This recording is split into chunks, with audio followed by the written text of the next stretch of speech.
I'm not a man prone to late-night drives, but that night, something in the air felt different, like the world had tilted just a degree or two off its axis. I'd been at the bar, not drinking much, just enough to take the edge off a day that seemed to stretch longer than usual.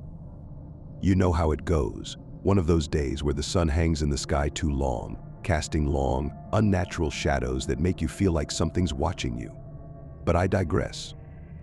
The night was thick with mist as I drove home, the kind that clings to your windshield, making you feel like you're driving through some ghostly dream. It was around midnight when I first heard it, the scream.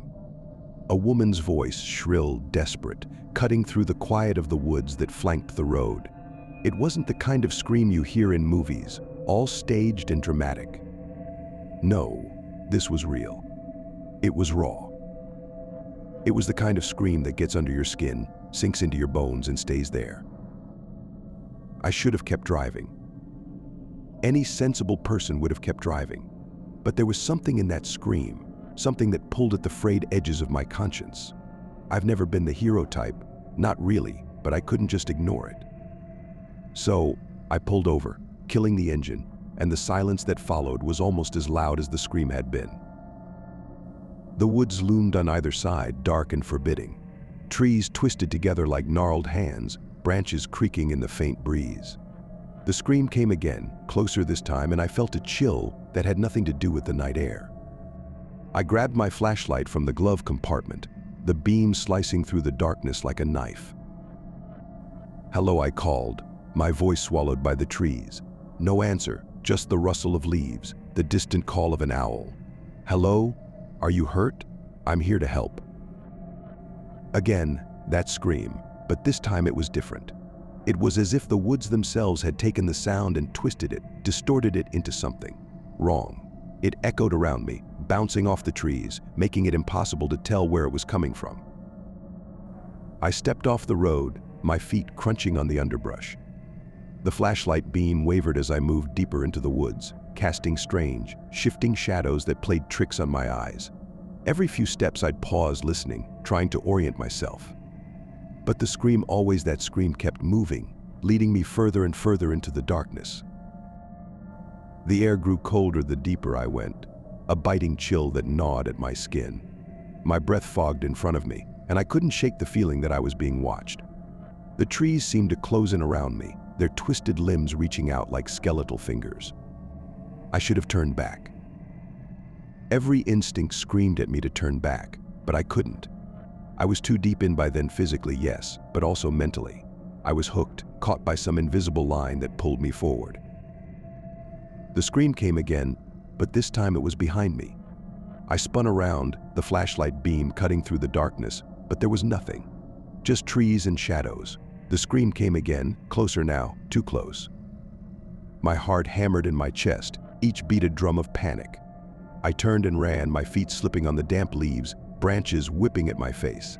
I didn't know where I was running, only that I had to get out.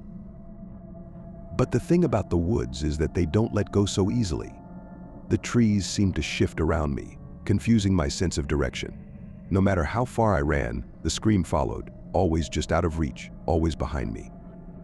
My breath came in ragged gasps, my lungs burning, but I didn't stop. Couldn't stop.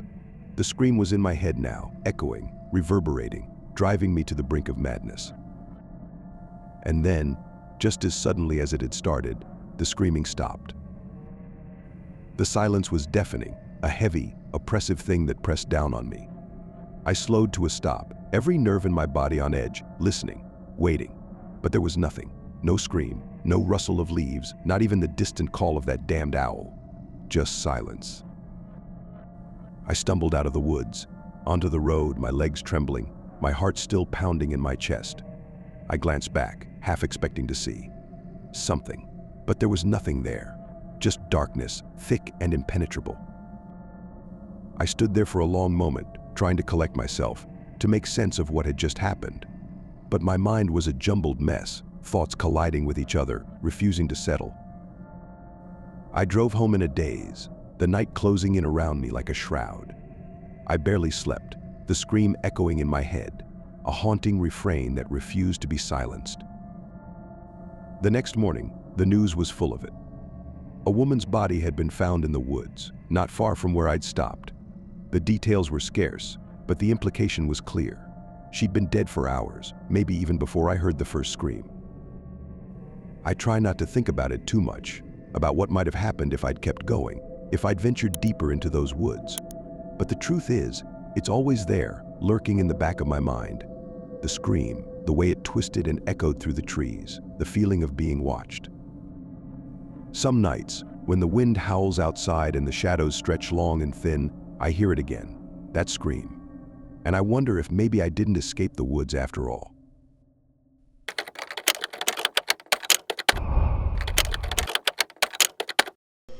When you live in Maine, you get used to the snow. It comes down thick and fast, blanketing everything in a kind of quiet that's almost soothing. But this time, the snow was different. It wasn't the kind of snow you welcome, the kind that turns the world into a pristine winter wonderland. No, this was the kind of snow that comes down with a purpose, a malevolent intent almost, as if it knows something you don't. I should have known better than to drive in it, but then again, hindsight's always 20/20, isn't it? My truck was an old Ford, the kind that had seen better days but still ran well enough to get me from point A to point B.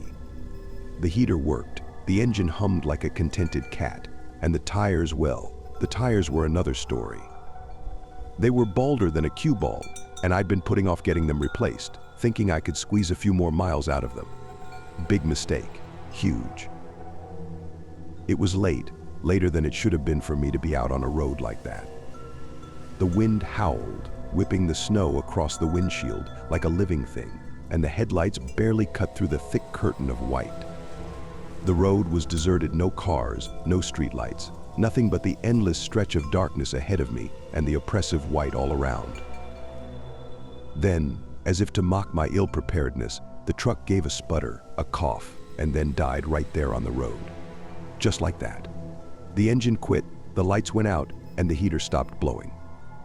The silence that followed was thick, almost suffocating, and for a moment, all I could hear was the rapid thudding of my own heart. I tried to restart the truck, but the engine just groaned and refused to turn over. Panic started to creep in. There was no one out here, no place to walk to, not in this weather. The temperature was dropping fast, and without the heater I knew I'd be in serious trouble soon. Just when I thought things couldn't get any worse, I saw headlights in the rearview mirror. A set of high beams cut through the snow, getting closer and closer and closer until they were right behind me. Relief washed over me. Someone had seen my truck and stopped to help. I watched as a figure emerged from the car, a man, tall and broad-shouldered, dressed in a black coat and a hat pulled low over his eyes. He walked up to my window, and I rolled it down just a crack. The cold air bit at my face, sharp and unforgiving. "Need some help?" the man asked, his voice low and gravelly. "Yeah," I replied, trying to keep the desperation out of my voice. "My truck died, and I can't get it to start. You wouldn't happen to have a phone, would you?" "Mine's dead." "Sure," he said, reaching into his coat and pulling out a cell phone. "Here you go. Call for a tow." I took the phone with shaking hands and quickly dialed the number for roadside assistance. They told me it would be at least an hour before someone could get out to me. I handed the phone back to the stranger and thanked him. "No problem," he said, turning to go back to his car. "Just stay warm in there. Help's on the way." I nodded, rolling the window back up and wrapping my arms around myself, trying to ward off the cold.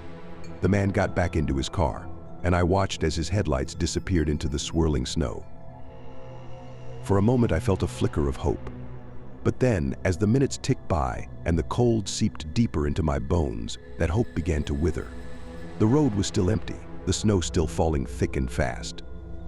I started to wonder if I'd imagined the whole thing, the man, the phone call, everything. That's when I heard it, a loud banging on my window. My heart jumped into my throat as I whipped around to see a man standing there, his face half hidden by the shadows, but the coat black and heavy was unmistakable.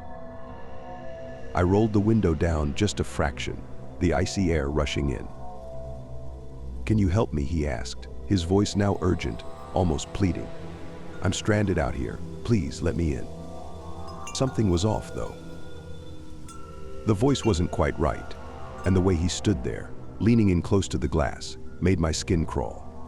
I squinted, trying to see his face better, but the snow and darkness made it nearly impossible. It hit me then, the realization that sent a jolt of terror through me.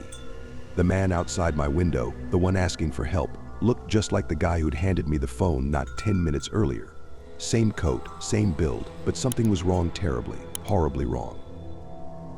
"How did you get here so fast?" I stammered, my voice barely above a whisper. "You just drove off." He didn't answer, just kept banging on the window, harder this time. The glass rattled in its frame, and I could see the desperation in his eyes, or was it something else? Malice, maybe? A hunger that made my blood run cold. "Let me in," he shouted, his voice a harsh bark now. "It's freezing out here." I knew I couldn't open that door. I knew it with every fiber of my being. The man was lying, trying to trick me into letting him inside. But why? What did he want? The questions tumbled through my mind, but I didn't have time to find the answers. I fumbled with the lock, making sure it was secure, and pressed my back against the seat, as far away from the window as I could get. The banging grew louder, more frantic, and I could see the man's breath fogging up the glass, his hands pounding against the window with an unnatural force. And then, as suddenly as it started, it stopped. The man stepped back, his eyes boring into mine through the frosted glass. For a long, terrifying moment, we just stared at each other. Then he smiled a slow, cruel smile that sent a shiver down my spine and turned away, disappearing into the snow. I sat there, paralyzed, my breath coming in shallow gasps. I didn't move, didn't dare to, until the lights of the tow truck finally appeared in the distance, cutting through the storm like a beacon of hope. But even as the driver hooked up my truck and gave me a lift back to town, I couldn't shake the feeling that the man in the black coat was still out there, watching, waiting. And I knew, deep down, that if I'd opened that door, I wouldn't be here to tell this story. I still think about that night sometimes, especially when the snow starts to fall. I wonder who or what was really out there, and what might have happened if I'd given in to the fear. But I'll never know, and maybe that's for the best. Some things are better left in the dark, where they belong.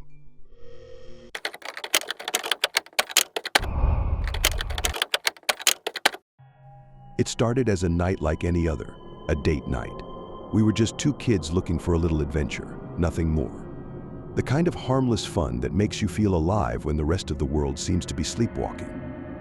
Her name was Lily, and she was beautiful in that girl next door kind of way, soft blonde hair, wide blue eyes that sparkled with curiosity, and a smile that could make you forget your own name. We'd been seeing each other for a few weeks, long enough to know that something real was blossoming between us. That night, we'd gone out to one of those drive-in burger joints, the kind that seems to have been frozen in time since the 1950s. After polishing off a couple of greasy cheeseburgers and sharing a milkshake, we decided to go for a drive. There's something about night drives that feels like a secret just you, the road, and whatever shadows lurk beyond the reach of your headlights. The woods out by Route 47 were perfect for that kind of drive. Dense, dark, and silent as a grave. The kind of place that swallows sound and makes you wonder if the world outside the car still exists. I wasn't trying to scare her, not really. But I'll admit, there's a thrill in feeling that flicker of fear, like the warmth of a campfire on a cold night. Lily was game, too laughing, leaning over to change the radio station to something eerie, something to match the mood. We talked about urban legends, about the things that go bump in the night, but it was all in good fun. Until it wasn't. The road narrowed as we went deeper into the woods, the asphalt turning to gravel, and the trees closing in like a pair of jaws. Eventually I pulled over. Nature was calling, and no matter how tough you think you are, you can't argue with biology. Lily teased me about it, but she had to go too, so we both got out. The air was colder than I expected, biting and still. I remember the sound of the car door slamming shut, too loud, too final. We didn't go far, just enough to find some privacy behind the trees. It was there, crouched behind an oak, that I first heard it a rustling, not more than 20 feet away. It was the kind of noise that could have been anything, but in the middle of those woods, it felt wrong. Like something was there with us, something that shouldn't be. I stood up, zipped my pants, and glanced over at Lily. She had heard it too. I could tell by the way she froze, her eyes wide, her breath caught in her throat. We didn't say anything, just listened, and that's when we saw him. He was standing in the clearing, a man, or at least something that looked like a man. He was tall, unnaturally so, with limbs that seemed too long for his body. His face was obscured by shadow, but I could see his eyes glowing faintly, like dying embers in a fireplace. He wasn't alone either. Draped over his shoulder was a blue tarp, the kind you use to cover a pile of wood or maybe something else, something that you don't want anyone to see. For a second, I thought he was just some homeless guy, maybe camping out in the woods. But then he moved, slow, deliberate, like a predator sizing up its prey. And there was something about the way he did it, something that made the hair on the back of my neck stand up. It wasn't just that he was there, it was like he was waiting for us, like he knew we'd come. Lily grabbed my arm, her nails digging into my skin. "Let's go," she whispered, her voice trembling. But I couldn't move.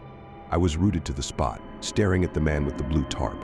There was something under it, something that shifted and bulged as he adjusted his grip. I couldn't see what it was, but I could feel it, something dark, something wet. And then he smiled. It was the smile that did it. That twisted, unnatural grin that split his face from ear to ear. It was like staring into the mouth of a shark, all teeth and hunger. That's when I snapped out of it, my fight or flight kicking in with a vengeance. "Get in the car," I muttered, but my voice was louder than I intended, panicked.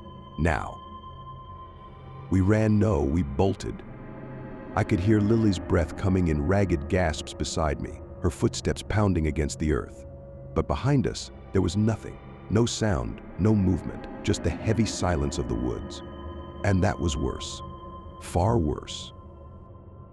I fumbled with the keys, hands shaking as I unlocked the car, and we dove inside. The engine roared to life, and I slammed on the gas, the tires kicking up gravel as we tore out of there. In the rearview mirror, I caught one last glimpse of him, standing in the middle of the road, that tarp still slung over his shoulder, that grin still plastered on his face. We didn't speak for the rest of the drive. There was nothing to say. When we finally reached the main road, the safety of civilization, I pulled over. We sat there, just breathing, just trying to make sense of what had happened. But the thing is, you can't make sense of something like that. You just can't. I still see him in my dreams sometimes, that man with the blue tarp. I wake up in a cold sweat, Lily beside me, sleeping peacefully, oblivious. I never told her, but I know she dreams about him too. I can tell by the way she clutches at the sheets, the way her breathing quickens in the dead of night. We don't talk about it though. We pretend it never happened. But some nights when the world is quiet and dark, I can almost hear that rustling again, like dry leaves on the wind. And I know, deep down, that he's still out there, waiting.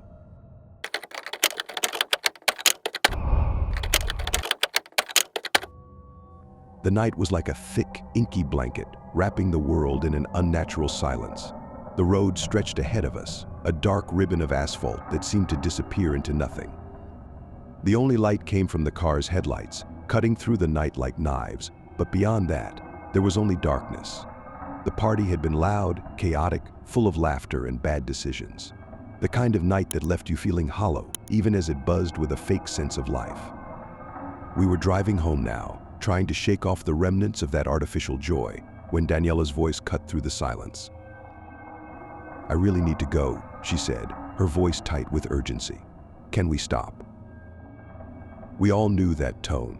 It was the kind of tone that meant there was no arguing, no waiting. So we pulled over.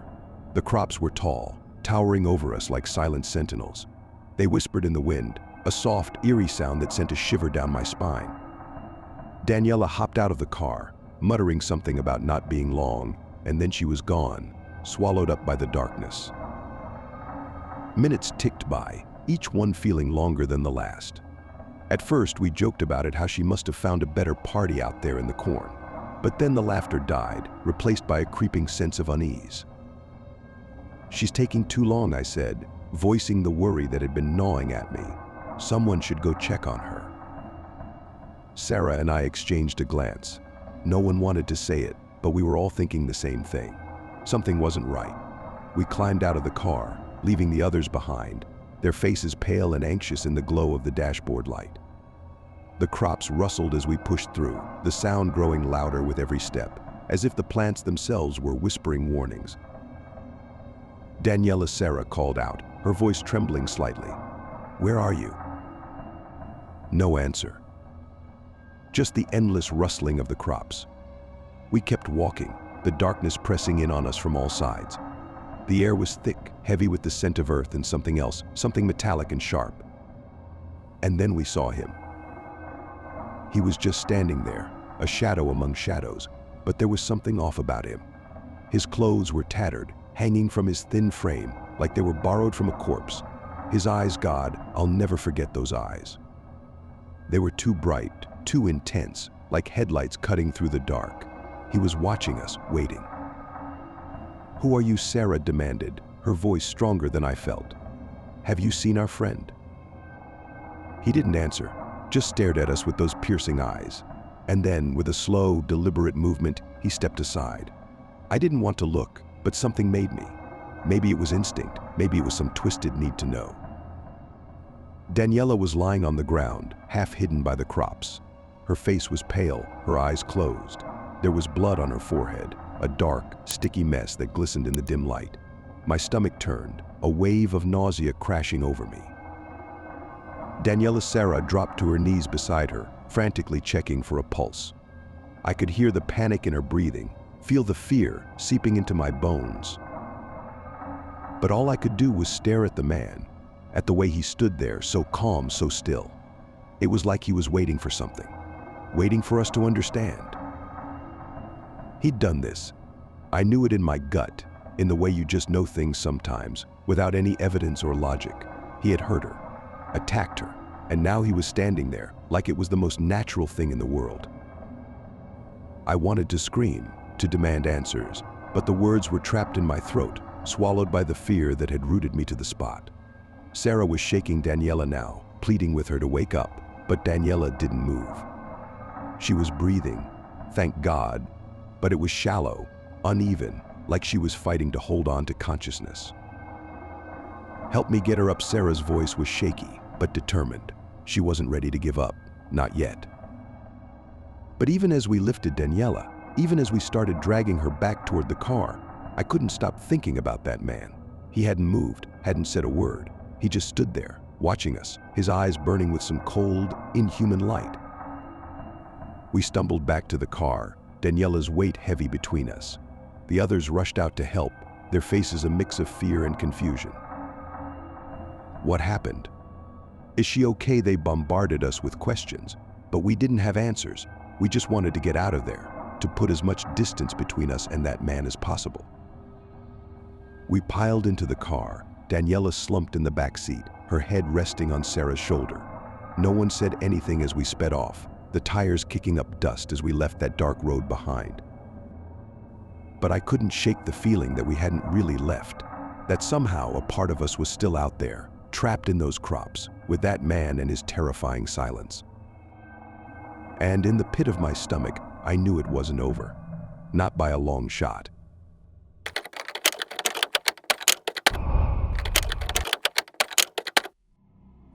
I've always thought that nighttime belonged to those with secrets.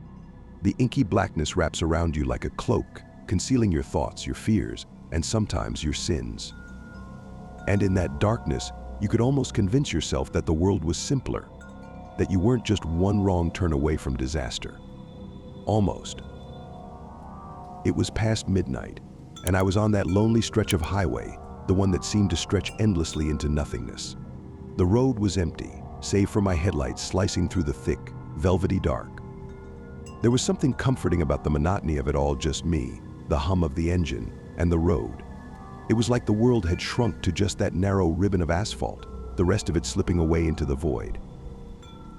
I was tired, more than tired, really.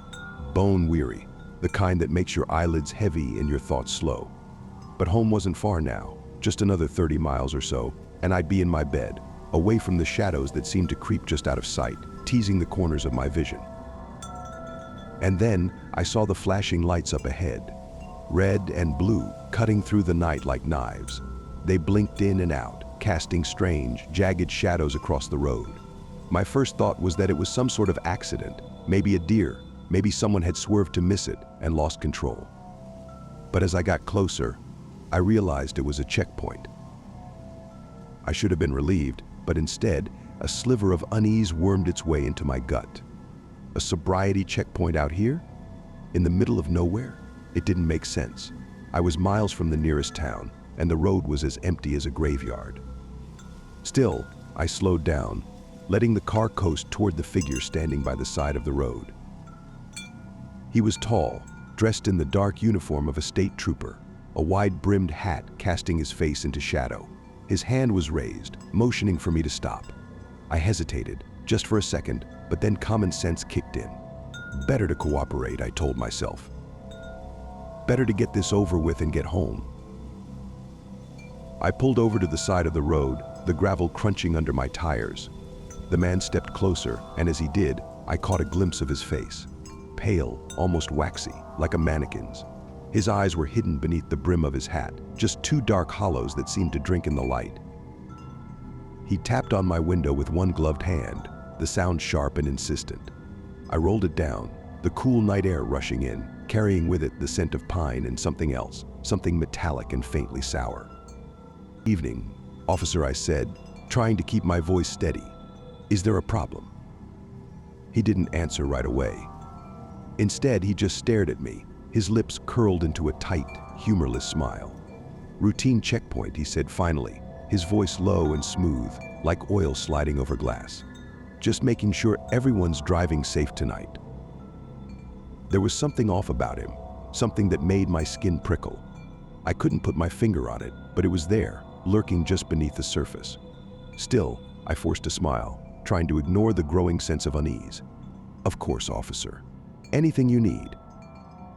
He nodded, slowly, like he was considering something, then gestured toward my license and registration.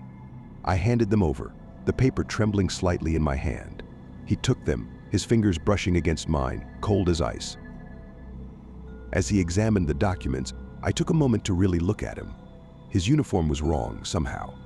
It was the right color, the right cut, but it didn't fit him, not quite. It hung on him, loose and ill-fitting, like it wasn't his, like it belonged to someone else. "Been out drinking tonight?" he asked, his eyes still on my license. "No, sir," I replied. "Just heading home." He looked up at me then, and for the first time I saw his eyes. They were flat, empty, like the eyes of a dead fish. "You sure about that?" he asked, his voice dropping to a whisper. My heart skipped a beat, and I suddenly felt the overwhelming urge to leave, to get as far away from this man as possible. Something was very, very wrong here. "Yes, sir," I said, my voice barely above a whisper. He didn't move for a long moment, just stood there, staring at me with those dead eyes. Then, without warning, he reached into his coat and pulled out a gun, a sleek, black thing that gleamed in the moonlight. He pointed it directly at my face, his hand steady as a rock. "Get out of the car," he said, his voice cold and emotionless. I froze, my mind racing. This wasn't real, it couldn't be. But the gun was real, the threat in his voice was real, and if I didn't do something, anything, I knew this night would end in blood. But fear has a funny way of focusing the mind. In that moment, everything became crystal clear. The engine was still running, the gear shift within reach. All I had to do was move, just a little, just enough. I nodded, slowly, trying to keep him calm, trying to buy myself a few more seconds. "Okay," I said, my hand creeping toward the gear shift. "I'll get out." He didn't see it coming. I slammed the car into drive and floored it, the tires screeching against the asphalt as I tore away from him. For a second, I thought he might shoot, but there was nothing, just the roar of the engine and the pounding of my heart. I glanced in the rearview mirror, expecting to see him chasing after me, but the road was empty. The flashing lights had vanished, and the darkness had swallowed him whole. I didn't stop driving until I reached the lights of the nearest town, my hands still shaking as I pulled into the parking lot of an all-night diner. I sat there for a long time, the engine idling, trying to make sense of what had just happened. But there was no sense to be made, just the cold, hard truth that I had narrowly escaped something terrible. The next morning, I called the state police, told them what had happened. They checked the area, but there was no sign of a checkpoint, no sign of the man. It was like he had never existed at all. But I knew better. I knew what I had seen, what I had felt. The darkness hides many things, secrets and sins, yes, but sometimes it hides something worse. And that night, I had looked into the eyes of something that shouldn't exist, something that had slipped through the cracks in the world. And it had found me. I don't drive that road anymore. I take the long way home, through the well-lit streets of the city, where the darkness can't reach me. But sometimes late at night, when I'm alone in my bed, I see those flashing lights again, hear that cold, dead voice. And I wonder if, one day, I'll see him again.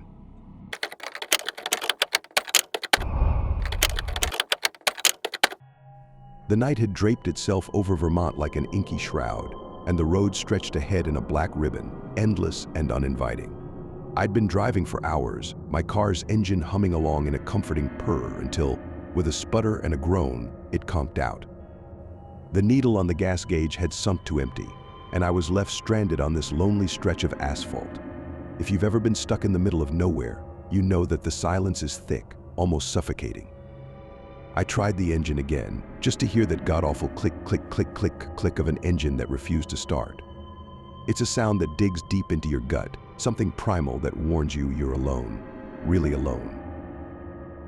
The woods around me were dense, ancient, and full of secrets that rustled in the darkness. It was the kind of forest that could swallow a person whole and never belch them up. I leaned against the hood of the car, trying to keep my anxiety in check, but the quiet of the night was unnerving. My flashlight flickered weakly, casting eerie shadows that danced across the trees. It was then that I heard an unmistakable rustling from the underbrush, like something or someone was moving stealthily through the woods. I squinted into the darkness, the beams of my flashlight cutting narrow paths through the blackness. My breath caught when I saw a figure, hunched and motionless, peering out from behind a tree. The way it moved or didn't move was wrong. It was too still, almost like it was waiting. I could feel the hairs on the back of my neck standing on end. I called out, my voice cracking like a dry twig. "Hello? Is someone there?" No response. Just the same unnerving silence. My flashlight beam wavered, and I fought the urge to turn it off. I fumbled with my phone, trying to dial for roadside assistance, but the signal was as dead as my car. The figure stayed put, unmoving, as if it was locked in place by something unseen. It was the kind of stillness that makes you want to scream, but the scream gets stuck in your throat. I tried to focus, straining my eyes to make out any details. It looked like a scarecrow, but I knew scarecrows didn't twitch like that. I glanced at the car's clock, nearly midnight. Just as I was about to turn back to the car, I felt a cold breath on the back of my neck. I spun around, but no one was there, just the relentless darkness and the whispering wind. Panic surged through me, hot and sudden. My heart pounded like a drum, and I took a step back toward the car. That's when it happened. A hand, cold and clammy, grabbed my shoulder from behind. My blood turned to ice, and I spun around with a strangled cry. There, looming in the darkness, was a figure, its face obscured by the shadows. My flashlight flickered weakly, barely illuminating the thing that was holding me. I struggled, my fingers grasping at the cold, unyielding grip, but it wouldn't let go. Just then, the roar of an engine cut through the night. A beam of headlights swept across the forest, and the figure holding me recoiled, disappearing into the trees like a phantom. I whirled around to see a EA truck pulling up beside me, its bright lights illuminating the desolate road and casting long shadows that danced across the pavement. The driver, a grizzled man with a face like a crumpled map, jumped out. "You all right?" he called out, concern etched into his weathered features. I nodded, though my mouth felt dry and my legs were shaking. "Yeah, thanks, I don't know what that was." He looked into the woods, his expression hardening. "There's some strange stuff that happens around here. You should be careful."